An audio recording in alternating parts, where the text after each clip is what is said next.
Dear student, good morning. आज हम photochemistry का टॉपिक जेवलास्की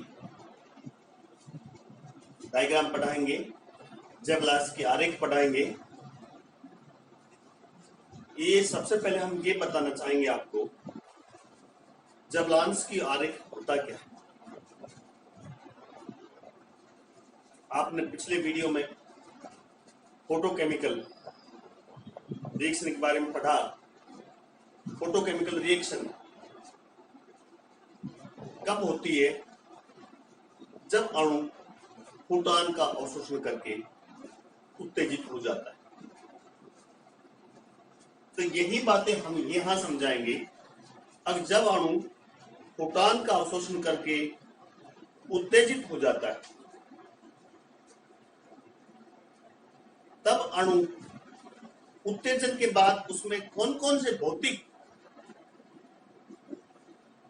और प्रकाश रासायनिक प्रक्रम होते हैं, उसको हम यहाँ जेवलास्की डायग्राम द्वारा समझाएंगे। देखिए, थोड़ा संक्षेप समझा लीजिए। अणु फोटॉन का अवशोषण करके उत्तेजित अवस्था में चला गया। जब अणु फोटॉन का अवशोषण करता है, तो इस अवशोषण के दौरान और अवशोषण के पश्चात जब वो उत्तेजित अवस्था में पहुंच जाता है, तो उसमें विभिन्न प्रकार के फिजिकल और फोटोकेमिकल प्रोसेस संपन्न होते हैं।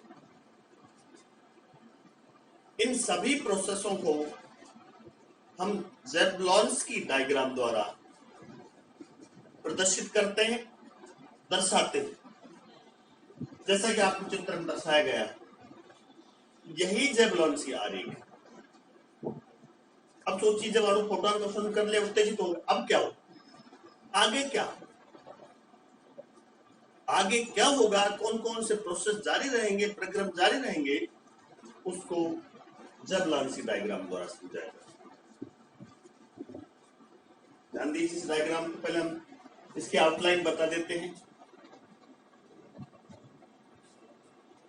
इलेक्ट्रॉन यहां से उत्तेजित हो, S0, S2, S1, T।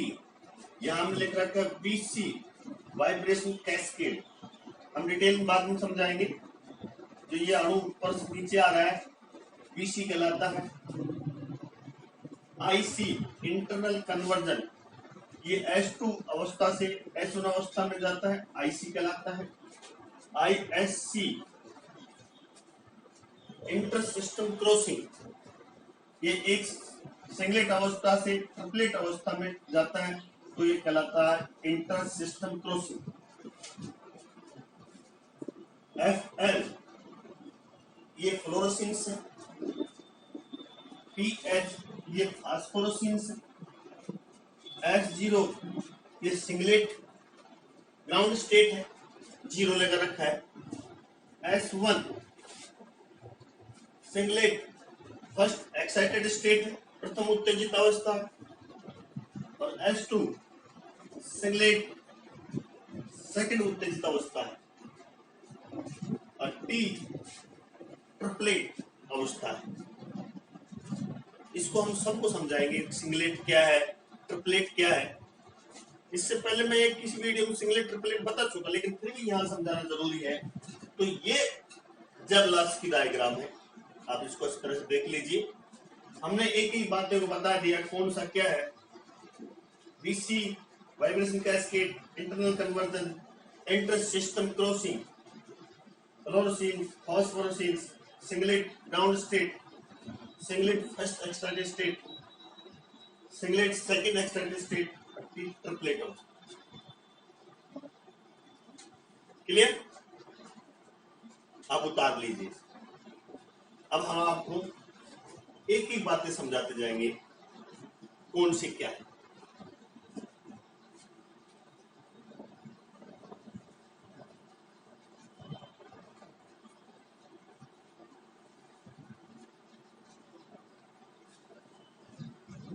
अब ध्यान दीजिए, हम कई बार बता चुके, अगर एक इलेक्ट्रॉनिक ऊर्जा स्तर कई कंपन ऊर्जा स्तर में बटा रहता है, वाइब्रेशनल एनर्जी लेवल बटा रहता है, और एक कंपन ऊर्जा स्तर कई गुणन ऊर्जा स्तर रोटेशनल एनर्जी लेवल में बटा रहता है। जैसे कि यहाँ लिखा है, एक अवस्था जिसमें कंपन ऊर्जा स्तर, आज जो नीली से दिखाया गया वो घूर्णन ऊर्जा स्तर। ये जानते हैं सब, स्पेक्ट्रोस्कोपी में आपने खूब पढ़ा है। अब जब अणु मूल अवस्था में रहता है, ग्राउंड स्टेट में रहता है, तो अधिकांश अणुओं में इलेक्ट्रॉन युग्मित होते हैं, पेड़ होते हैं, दोनों ही उनका जो स्पिन होता है युग्मित होता है, स्पिन पेयर होते हैं युग्मित अवस्था। अब अणु चक्रण अवस्था कैसी होगी इसकी, जब वो उत्तेजित अवस्था में जाए और जब मूल अवस्था में आए, तो इसके लिए ज्ञात करने के लिए एक सूत्र है 2s+1 फॉर्मूला है, इससे हम चक्रण अवस्था ज्ञात करते हैं। इसे स्पिन मल्टीप्लिसिटी भी कहा जाता है, स्पिन मल्टीप्लिसिटी, चक्रण बहुलकता।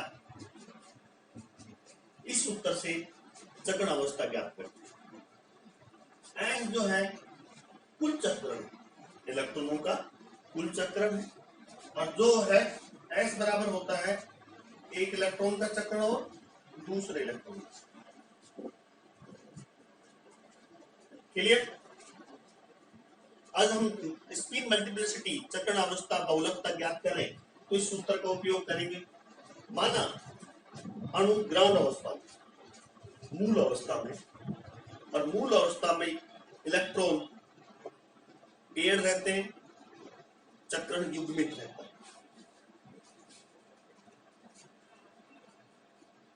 माना सपोज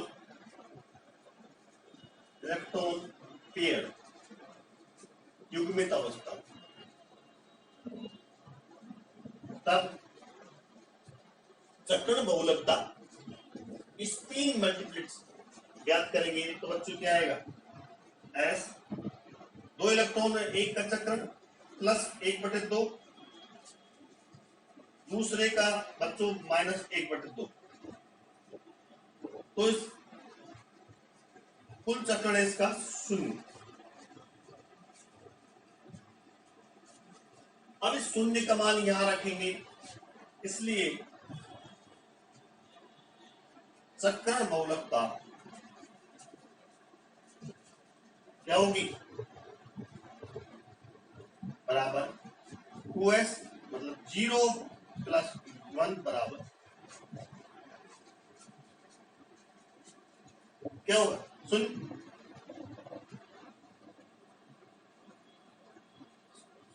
यहां से इसे मल्टीप्लाई करते तो चक्रण बहुलकता क्या होगी, 1 का मतलब सिंगलेट ग्राउंड स्टेट्स, मूल अवस्था, सिंगलेट ग्राउंड स्टेट। अतः इलेक्ट्रॉनों की चक्रण बहुलकता सिंगलेट ग्राउंड स्टेट, मूल अवस्था। एस का मतलब क्या, सिंगलेट्स, क्योंकि युग्मित है इसलिए ग्राउंड स्टेट। क्लियर? अब जब अणु फोटॉन का अवशोषण करता है तो उसका इलेक्ट्रॉन उत्तेजित हो जाता है, उत्तेजित अवस्था में पहुंच जाता है। अब उत्तेजित इलेक्ट्रॉनों का चक्रण या तो मूल अवस्था जैसा होता है या परिवर्तित हो जाता है।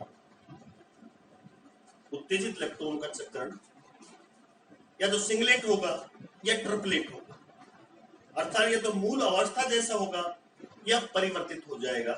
इसको समझाने के लिए ध्यान दीजिए आप,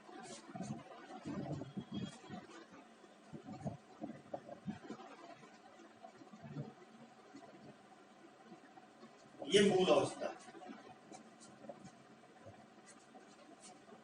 इलेक्ट्रॉन को फोटोन डालते हैं, दो संभावना रहती है।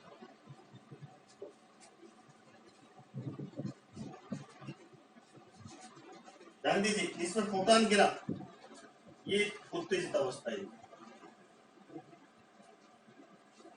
तो ये इलेक्ट्रॉन, एक इलेक्ट्रॉन भी जाएगा, एक बार में एक इलेक्ट्रॉन, ये उत्तेजित होकर इसका चक्रण चेंज हो जाता है।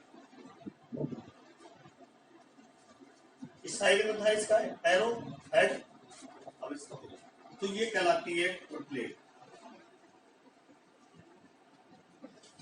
यदि चक्रण चेंज नहीं होता है, सेम ऐसा ही हेड रहता है, तो ये कहलाती है सिंगलेट। क्लियर? सिंगलेट अवस्था मतलब जब स्पिन का, इलेक्ट्रॉन के स्पिन का चक्रण अपरिवर्तित रहता, चेंज नहीं होता, that is known as singlet. और इलेक्ट्रॉनों का, उत्तेजित इलेक्ट्रॉनों का चक्रण चेंज हो जाता है, दैट इज ट्रिपलेट। जब इलेक्ट्रॉन प्रोटॉन का अवशोषण उत्तेजित हो जाता है, तो माना उसका इलेक्ट्रॉन के चक्रण अपरिवर्तित रहता है, परिवर्तित नहीं होता, तब चक्रण बहुलकता क्या होगी? जब उत्तेजित इलेक्ट्रॉन का चक्रण अपरिवर्तित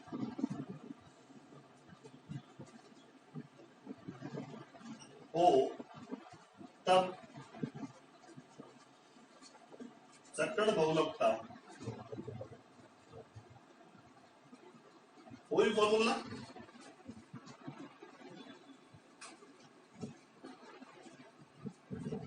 to S plus one,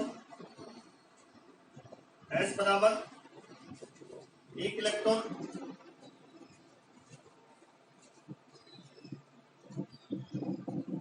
S बराबर 0, देन 2s चक्रण बहुलकता,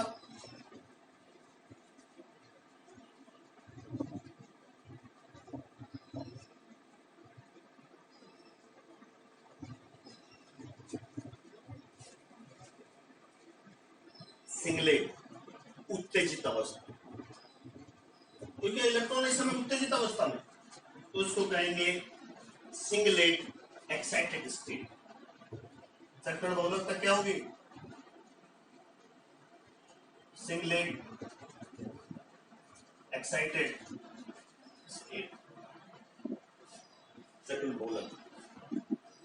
वन का मतलब सिंगलेट है, क्योंकि इलेक्ट्रॉन उत्तेजित अवस्था में, इसलिए सिंगलेट उत्तेजित अवस्था।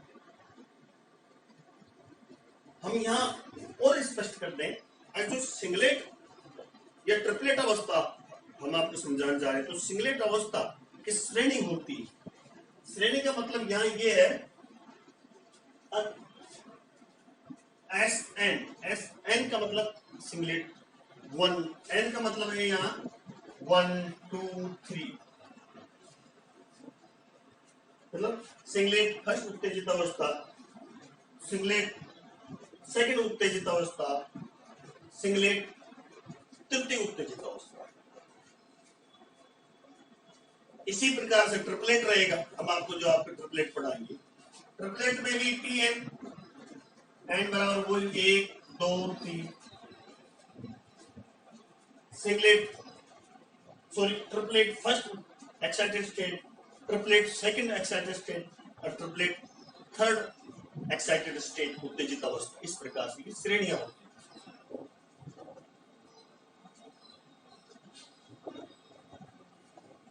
तो ये थोड़ा सा ध्यान रखने की बातें हैं। अभी हम चल रहे थे, अब यदि उत्तेजित इलेक्ट्रॉन का चक्रण अपरिवर्तित होता है, तो वो उसकी चक्रण बहुलकता होगी सिंगलेट एक्साइटेड स्टेट। अब बात आती है इस साइड में, ध्यान दीजिए, यदि उत्तेजित इलेक्ट्रॉन का चक्र परिवर्तित हो जाता है,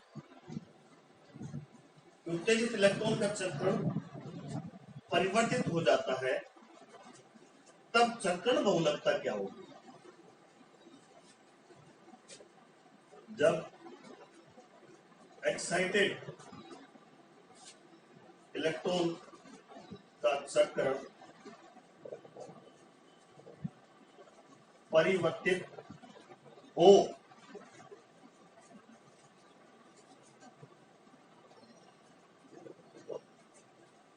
ये उत्तेजित हुआ, इसका चक्र परिवर्तित हो गया, मतलब जो मूल जो उसका दूसरा इलेक्ट्रॉन है उसके पैरेलल हो जाता है, तब चक्रण बहुलकता निकालिए आप 2s+1 निकाल के देखिए आप,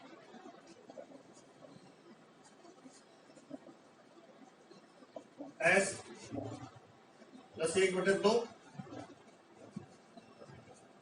दूसरा इलेक्ट्रॉन का चक्रण भी 1/+1/2 ही होगा। एक इलेक्ट्रॉन का चक्रण, दूसरे इलेक्ट्रॉन चक्रण दोनों के सेम है, इसलिए कुल चक्रण 1, देन चक्रण बहुलकता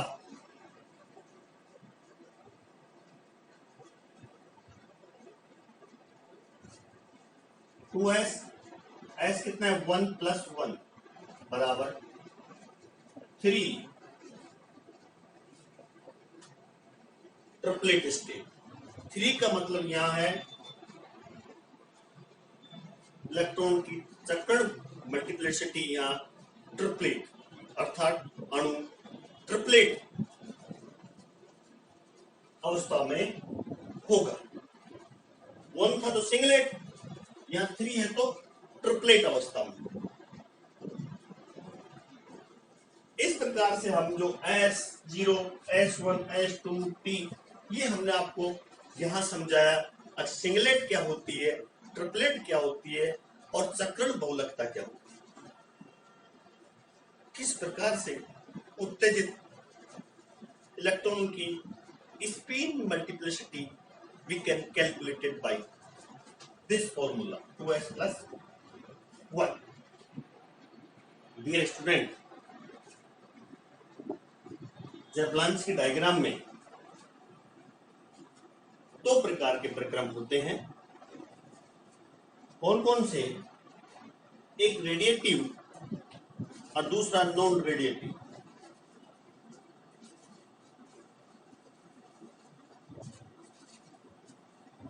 और दूसरा नॉन रेडिएटिव।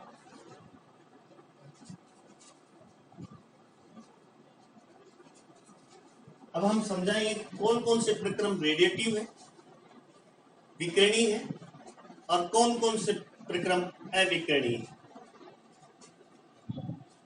अब ध्यान दीजिए, जब अणु हम समझा चुके फोटोन का अवशोषण करता है, वो उत्तेजित हो जाता है, और उत्तेजित अणु किसी भी ऊर्जा स्तर S2, S1 किसी भी ऊर्जा स्तर में जा सकता है। उन्हें सुन लीजिए, अणु फोटोन का अवशोषण करके मूल ऊर्जा स्तर से किसी भी उत्तेजित ऊर्जा स्तर S2 या S1 में जा सकता है। यहां हम मानते हैं अणु फोटोन का अवशोषण करके S0 के निम्नतम कंपन ऊर्जा स्तर से S2 में संक्रमित हो जाता है। कहां चला गया? S1 से S2 में चला। ध्यान दीजिए,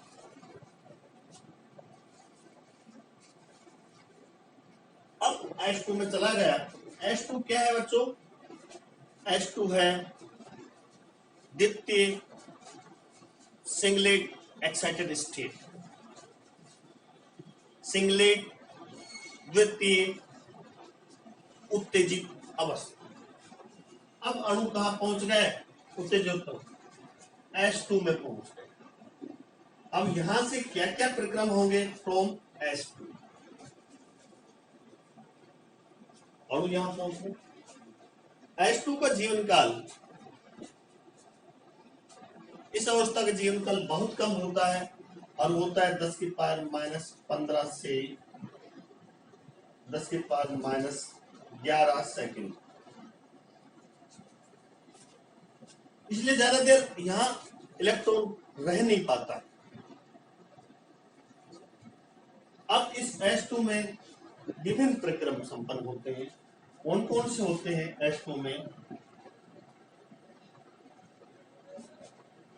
क्या क्या संभव है? S2 जो द्वितीय सिंगलेट उत्तेजित अवस्था है, इसमें से इलेक्ट्रॉन, जो अणु है या इलेक्ट्रॉन कह लीजिए, अणु उच्च कंपन ऊर्जा स्तर से निम्न ऊर्जा स्तर में संक्रमित हो सकता है। ग्रीन लाइन से दिखाया हमने, उच्च कंपन ऊर्जा स्तर से निम्नतम कंपन ऊर्जा स्तर में संक्रमित हो सकता है। इस संक्रमण से किसी प्रकार से रेडिएशन का उत्सर्जन नहीं होता और यह संक्रमण कहलाता है VC, वाइब्रेशन कैस्केड कहलाता है। क्योंकि इसमें किसी प्रकार के रेडिएशन का अवशोषण नहीं होता है, तो ये बच्चों नॉन रेडिएटिव प्रोसेस, अविकिरणीय प्रक्रम।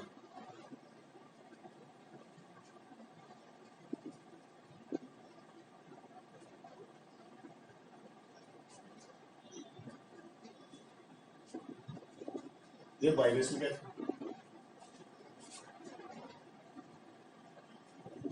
अब हम बता चुके, ये H2 अणु का जीवन काल बहुत कम होता है, इसलिए अणु यहां नहीं रह पाता है। तो दूसरा क्या होता है इसमें? दूसरा जो प्रक्रम संपन्न होता है H2 में, एक तो VC हो गया, दूसरा अणु H2 के निम्नतम कंपन ऊर्जा स्तर से S1 के किसी कंपन ऊर्जा स्तर में जा सकता है। जैसे ये दिखाई गई, इसे IC कहते हैं, इंटरनल कन्वर्जन। इंटरनल कन्वर्जन क्यों? S से S में गया, मतलब S2 से S में गया, सिंगलेट टू सिंगलेट गया। S2 के लोएस्ट कंपन ऊर्जा स्तर से S1 के किसी कंपन ऊर्जा स्तर में अणु संक्रमित हो जाता है, इसे हम IC कहते हैं। इसमें भी किसी प्रकार के रेडिएशन का उत्सर्जन नहीं होता है और ये IC भी नॉन रेडिएटिव। बात के लिए किसी BC भी नॉन रेडिएटिव है, IC भी। ध्यान देखते थे, अणु यहां से यहां है, यहां से S1 में। अब अणु कहां आ गया? S1 में आ। अब S1 में अणु आने पर अणु के बाद दो विकल्प है। दो विकल्प कौन से होते हैं? अणु S1 के लोएस्ट कंपन ऊर्जा स्तर से, देखो S1 कौन प्रथम, तो यहां भी VC होगा, फिर दो विकल्प होंगे, तो हम पहले बता देते हैं इसमें कौन कौन से प्रक्रम हो। इसमें फ्रॉम S1 धीरे धीरे लिखेंगे, S1 अणु S1 में आ गया। अब S1 क्या कहलाती है? Singlet first excited state, singlet प्रथम उत्तेजित अवस्था कहलाती है। इसमें निम्न प्रक्रम हो सकते हैं। कौन कौन से हो सकते हैं?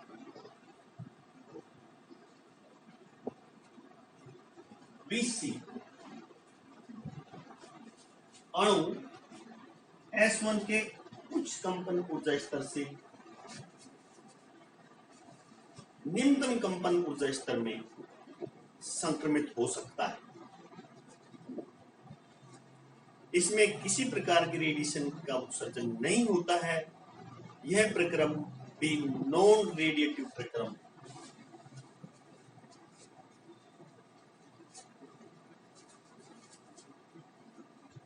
प्रोसेस है।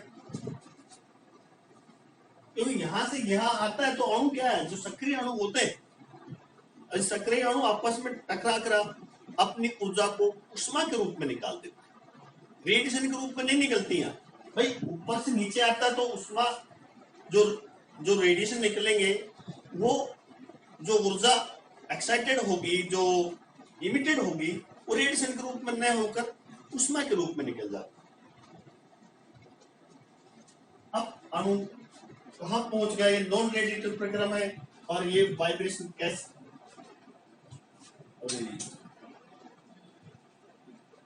Non radiative process. Vibration cascade non radiative प्रक्रम है। किसी प्रकार के ऊर्जा का उत्सर्जन रेडिएशन के रूप में नहीं होता। दूसरा, S1 में अणु अब लोवेस्ट कंपन ऊर्जा स्तर में। अब इस अणु के पास, इस सक्रिय अणु के पास दो विकल्प। एक विकल्प तो ये है, ये S1 के लोवेस्ट कंपन ऊर्जा स्तर से S0 के किसी भी कंपन ऊर्जा स्तर में आ सकता है। एक विकल्प तो ये है, जिसे फ्लोरोसेंस कहते हैं, प्रतिदीप्ति कहते हैं। दूसरा विकल्प ये है, अब सक्रिय अणु S1 से ट्रिपलेट अवस्था में चल जाए, T अवस्था में चल जाए। एक विकल्प ये, दूसरा विकल्प, दोनों ही अणु के पास विकल्प। ये निर्भर करता है परिस्थिति के अनुसार। अणु फ्लोरोसेंस दर्शाएगा या ट्रिपलेट अवस्था में जाएगा, ये परिस्थिति के अनुसार अणु दोनों में से एक विकल्प चुनता है। फ्लोरोसेंस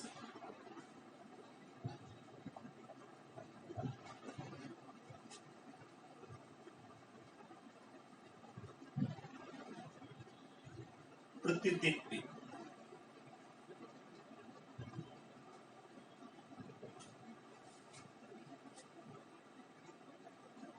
अणु मान लेते हैं S1 से लोवेस्ट कंपन ऊर्जा स्तर से S0 के किसी भी कंपन ऊर्जा स्तर में आ जाता है,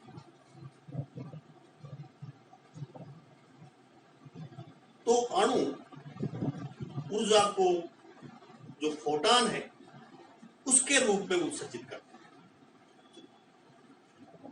फोटॉन के रूप में रेडिएशन का उत्सर्जन होता है। इस घटना को प्रतिदीप्ति कहते हैं, फ्लोरोसेंस कहते हैं। यहां ये प्रक्रम रेडिएटिव प्रक्रम, कौन सा है? रेडिएटिव।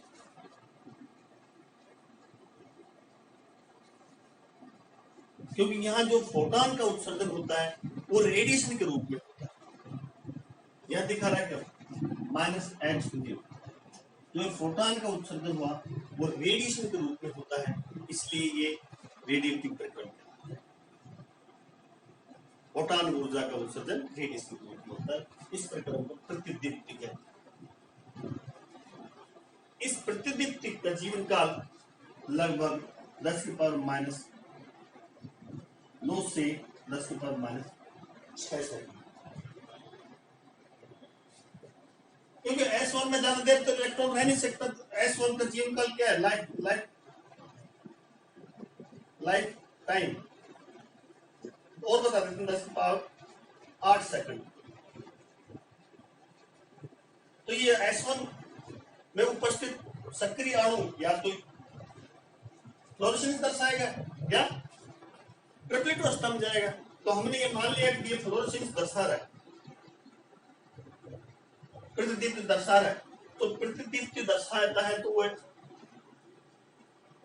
जो फोटॉन ऊर्जा है उसको रेडिएशन के रूप में उत्सर्जित कर देता है, इसलिए रेडिएटिव प्रोसेस। इस प्रतिदीप्ति का जीवन काल हम बता चुके 10⁻², 10⁻⁶। अतः यहाँ S1 से अणु कहाँ गया? H।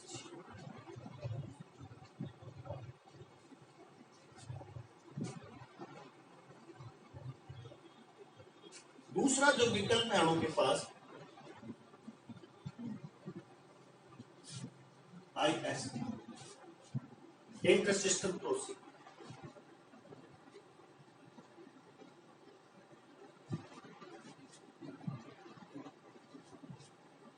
अणु, सक्रिय अणु सिंगलेट के S1 के निम्नतम कंपन ऊर्जा स्तर से ट्रिपलेट के किसी कंपन ऊर्जा स्तर में संक्रमित हो सकता है। इसे हम IS SC कहते, inter system crossing, singlet to triplet अवस्था में गया है सक्रिय अणु, इसलिए उसको हम ISC कहते हैं। इसमें भी किसी प्रकार की ऊर्जा का रेडिएशन के रूप में उत्सर्जन नहीं होता है, इसलिए यह भी नॉन रेडिएटिव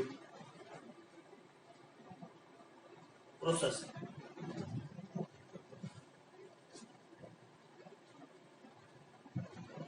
अब अणु कहां पहुंच गए? S1 से ट्रिपलेट।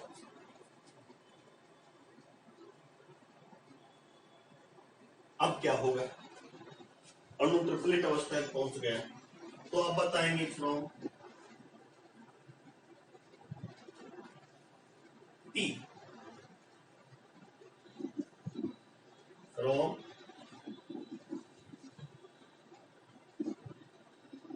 T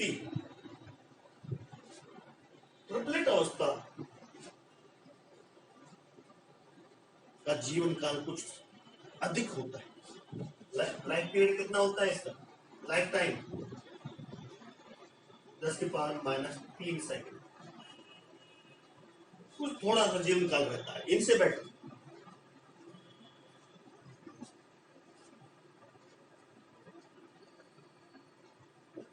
इसलिए जो ये अवस्था है अणु की ट्रिपलेट अवस्था, ये फोटोकेमिकल रिएक्शन के लिए ज्यादा उपयुक्त है, क्योंकि इस अवस्था का कुछ जीवन काल है, इसलिए फोटोकेमिकल अभिक्रिया के लिए यह अवस्था उपयुक्त है, सूटेबल है। अब इसमें कौन कौन से प्रक्रम होंगे ध्यान दीजिए। BC, बच्चों ध्यान दीजिए, सक्रिय अणु ट्रिपलेट के उच्च कंपन ऊर्जा स्तर से ट्रिपलेट के निम्नतम कंपन ऊर्जा में संक्रमित हो जाता है। इस प्रक्रम को हम VC कहते हैं, वाइब्रेशन कैस्केड कहते हैं, आप जानते हो। और इसमें भी किसी प्रकार से ऊर्जा का विकिरण के रूप में उत्सर्जन नहीं होता है, और ये प्रक्रम भी नॉन रेडिएटिव प्रक्रम, रेडिएटिव प्रोसेस, अविकिरणी प्रक्रम। अब अणु ट्रिपलेट अवस्था में निम्न कंपन ऊर्जा स्तर है, निम्नतम लोवेस्ट वाइब्रेशन एनर्जी लेवल में आ गया। अब ये अणु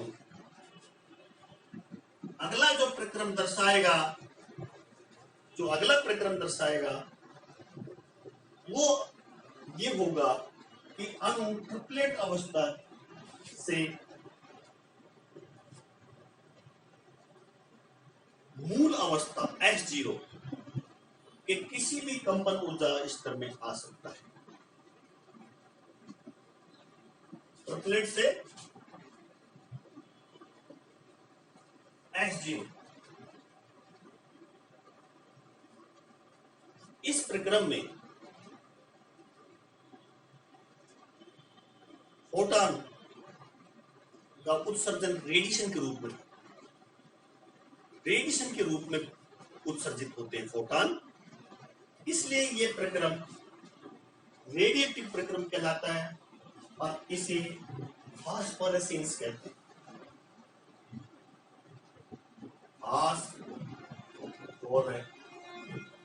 फास्फोरेसेंस, स्फुरदीप्ति,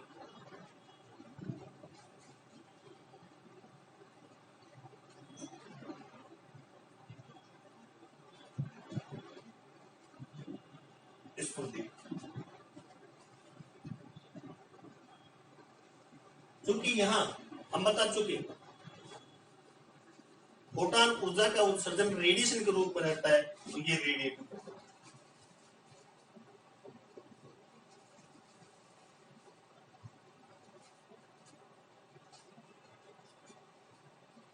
और इसे हम फास्फोरेसेंस कहते हैं, स्फुरदीप्ति कहते हैं।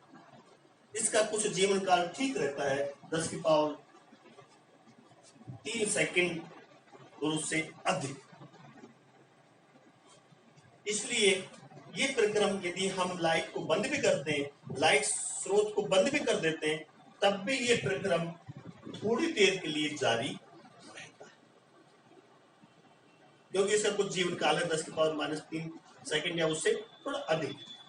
इस स्फुरदीप्ति फास्फोरेसेंस को आप हर जगह देख सकते हो डियर स्टूडेंट्स, चौराहे पे देख सकते हो।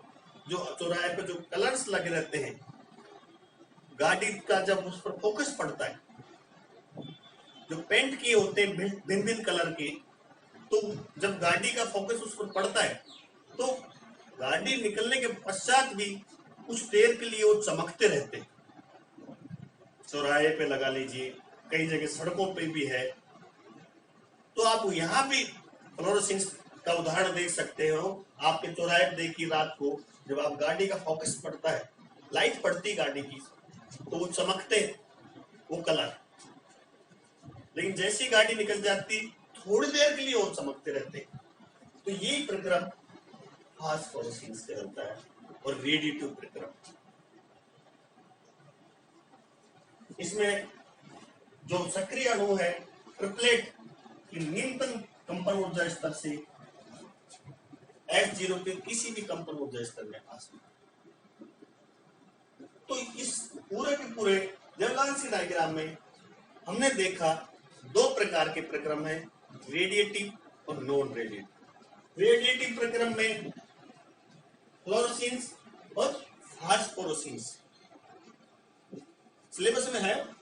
अब व्हाट डू मीन्स रेडिएटिव प्रक्रम process, what do means non radiative process. तो हम बताते हैं यहाँ जो रेडिएटिव प्रोसेस है वो एक फ्लोरोसेंस, दूसरा फास्फोरेसेंस, और सारे BC, IC, ISC ये सारे नॉन रेडिएटिव प्रोसेस अविकिरणिक प्रक्रम। ये सभी यूनिवर्सिटियों के सिलेबस में रेडिएटिव नॉन रेडिएटिव प्रोसेस क्या होते हैं, तो हम बता दिए इस जर्लोन्स डायग्राम द्वारा अब कौन कौन से प्रक्रम होते हैं जब अणु उत्तेजित अवस्था में होता है, फोटॉन का अवशोषण करके उत्तेजित अवस्था में पहुंच जाता है, तो कौन कौन से प्रक्रम संपन्न होते हैं। तो इस प्रकार ये इंपॉर्टेंट टॉपिक है डियर स्टूडेंट्स, हर बार पूछा जाता है, हर जगह पूछा जाता है। जर्नल आरेख बनाइए और इसका रेडिएटिव और नॉन रेडिएटिव प्रोसेस को समझाइए। तो ये विस्तृत रूप से हमने आपको समझा दिया अब किस तरह से मान लीजिए अणु ग्राउंड स्टेट H0 से उत्तेजित अवस्था S2 में गया है। इसका उदाहरण लेके हमने आपको पूर्ण रूप से समझाया। मैं professor Ramanand Yadav, government RR college Alwar, department chemistry. मैंने आपको ये विस्तृत रूप से समझाया जे वैलेंस डायग्राम। यदि थोड़ा बहुत समझ में नहीं आए तो आप मेरे YouTube चैनल पर जाकर मुझे कमेंट्स लिख सकते हैं, मुझसे क्वेश्चन पूछ सकते हैं। स्टडीशिप विद रामानंद यादव विस्तृत अध्ययन के लिए आप मोना प्रकाशन अलवर की बुक्स पढ़ सकते हैं। प्रिय विद्यार्थियों, केमिस्ट्री बहुत ईजी है, घबराने की आवश्यकता नहीं। हंसिए, मुस्कुराइए। Thank you very much.